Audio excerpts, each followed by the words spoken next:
Welcome to I Caught It on Audio. This is Water Cooler Chat Episode 3. Moon Knight Season 1 Episode 3.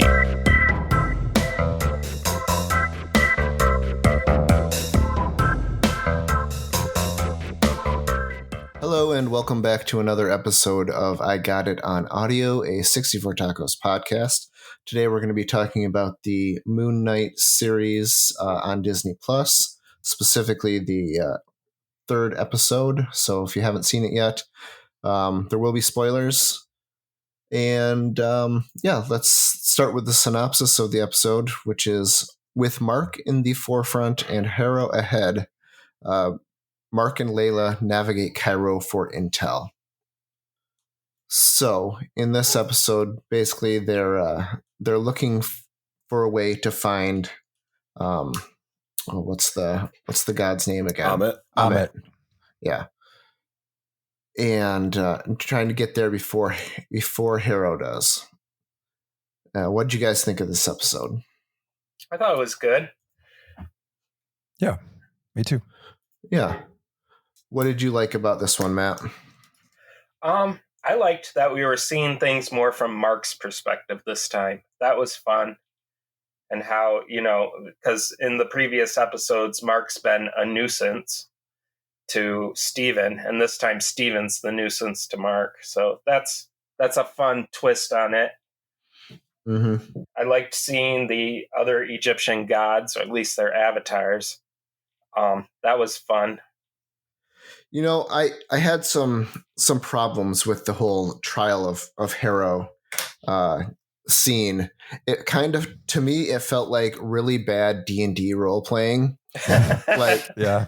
like the characters, Mark and Kanju were trying to get the DM, who's playing the gods, to do something that the DM just wasn't gonna do, and the players didn't really have a plan as to how they were going to do it, and the gods weren't going to let it happen no matter what, and it didn't matter. The whole encounter just didn't seem to matter. So I thought that was kind of weird. It was neat to see, that they were bringing the other gods into play, but that whole scene. It felt like it didn't matter, and then at the end, wasn't there something about Osiris being in league with the villain's god? I can't remember. Ammit's a different god, though. Isn't the villain's god someone else? The villain being Arthur Harrow. Yeah, I think Ammit is the god he's trying to bring back. Okay, I thought that was a third god. But... No, what I thought was you're right, Dave. That it felt pointless. Now I think it was instructive in two ways. One, in that Khonshu's an idiot. He knows it's important, but he just went in there and just started bellowing, which wasn't very productive. Right. So maybe what that means is, the gods have had it with him and they weren't going to listen to him anyway. But also it seems like the gods aren't, like the council there isn't making an effort, because like how hard would it have been to double check, they're gods. They could just go look. Right. He's like, I'm just walking in the desert. What are you going to do? And then they're like, see, he was just walking in the desert. And he's like, well, he's got a whole team out there, digging. Or maybe just have Mark say, hey, he's got that scarab, that thing that we made to find the tomb. And then what's he going to say? No, I don't have it. Well, you're lying. Well, but apparently that would have worked, because gods would be like, see, he doesn't have it. What are you doing, Khonshu?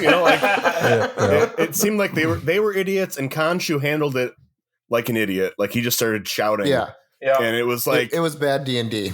Yeah. It was like, why they're all, it's that thing that sometimes shows do, where everyone you need is in a room and they could just fix it, but they're just so obtuse that you're like, well, clearly we can't fix this problem. I guess there's no bars in the cell phone. Let's keep the plot going. I get why they're doing it, but why bring everybody together then? I don't understand what the point of the scene was. Yeah. So that kind of sucked. it was supposed to be really important, and it kind of fizzled out. But it definitely made me hate the Arthur Harrow character more. Like it solidified him as the villain, as the bad guy that you love to hate and want to see taken down. Yeah, at some point. He does that. He does Absolutely. that reasonable thing where he's like, "See, I'm just being reasonable," and I'm just a reasonable guy. It's not a big deal. Yep. And then the gods eat it up. Yep. And when you're in the know, as the audience, you're like, "Come on, guys! Like, let's maybe look a little more closely." But yeah, I did think it was interesting how we were seeing it from Mark's perspective. But one thing that came to mind is, it seems like Mark, like you, in the first episode or two, we have those blinks where, Arthur is like, wakes up with his hands covered in blood and everybody dead. And it was really like a really cool effect. With a gun and he throws it Yeah. out the window. That was great. But it's perhaps telling in this episode that we're like enjoying the stuff from the first episode and we're not really enjoying the stuff from the third episode. But I don't think it was a bad episode, but the first episode was clearly the best one so far for me. So far, yeah. But so Mark was this guy who was like kicking ass and you didn't know how he was doing it. And wow, that's amazing. Well, now that we're like in Mark's shoes, he's like very like conflicted and like unwilling to like, do what needs to be done, which kind of seemed like his thing, which, conflicted, more subtle characterization's great. But like, it seems like we've got all that inside of this one body anyway, like it's kind of interesting how you've got Mark, who's this sort of like, oh, he's both soft and hard at the same time. You're like, yeah, but we also have Arthur who's soft. And then apparently there's a third guy, and it's almost like we don't need to make everybody a completely well-rounded person in a way. I mean, maybe that's better writing. I don't know. But I kind of wanted Mark to be more sort of brutal, than he actually is when you actually see him running the body for long stretches. Yeah. Yeah. No, I agree with that. You've got the character that is, split into multiple personalities, and each personality should be stronger at one aspect. And it is definitely weird that they're giving Mark that softer side. And what are they going to do next? Have Arthur start to be a badass? It's Steven, isn't it? It's Steven. Yeah, I'm sorry. I said Arthur, but Steven is the one. Yeah. Yeah, so that is kind of the danger is if you sort of build up in people's minds how you want something to go, or you lead them down a path, and then you start showing them what's actually happening, and it's not what meshes with what's in their mind or what you led them on to begin with, then they might start have a problem with that deviation. This type, we've talked about this before, maybe on the podcasts, but like with Star Wars, the similar type of thing happened there, where everybody had the larger universe built up in their mind, and then they go and watch the prequels, and they're like, no. I don't necessarily think that's what's happening here, but I think it's as they start to peel back more layers and show more of the different personalities and what they're doing, when the little blips happen, or the time skip, that they could find that happening, where the audience has some sort of thinking about, or understanding about how they think the character is supposed to go, and then it doesn't go that way, and then they get upset and they leave it or don't like it, or what fanboys do. Oh, I know. When you set up these mysteries, it's very easy to disappoint when you reveal the actual mystery.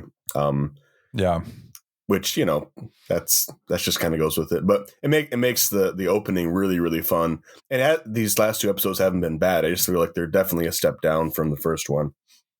Yeah. The first one really, really hooked me. I was like, oh, this is going to be good. And then these two kind of were, like you said, a step down. They were just a bit of a disappointment compared to the first. I'm having fun overall with it, And it was really cool to know that there's possibly a third, even more brutal version, Yes. A guy that we haven't met yet. And Matt, my memory from what you said in the past is that this guy has like a ton of different personalities all living together. So Yeah, there's it definitely more depends room. who's writing him, but I think 3 is where it comes down normally. Oh, okay. Okay. Nice. But I mean, I'm not hugely versed on Moon Knight. I could be wrong.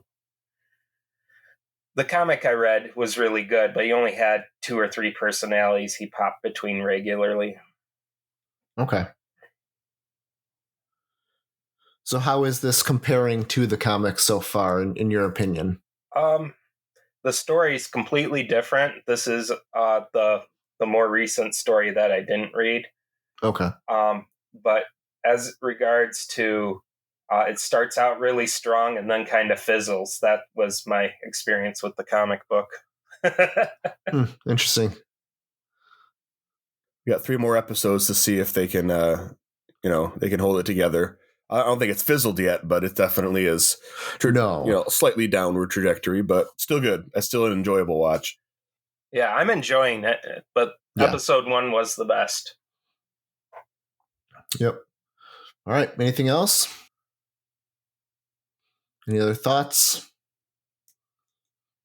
All right. Then we will wrap it up there. We'll have another episode for you next week after episode 4 comes out. So look for that.